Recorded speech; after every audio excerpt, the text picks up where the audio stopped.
Welcome to Market Peeker. Today, we're covering some of the most important terms every Forex trader needs to know. Master these, and you'll understand the market like a pro. Let's dive in. Pip. A pip is the smallest price movement in Forex, typically the fourth decimal place.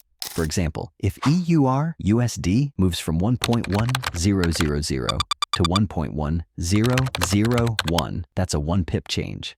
Spread. This is the difference between the bid or selling price and the ask or buying price.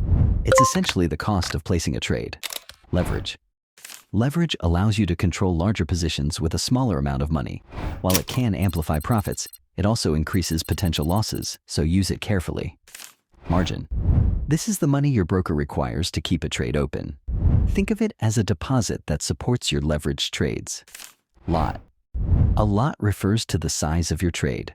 Standard lots are 100,000 units, but mini and micro lots allow for smaller trades.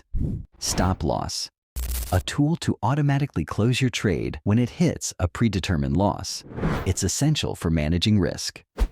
Take profit. The opposite of a stop loss. It closes your trade when your desired profit is reached.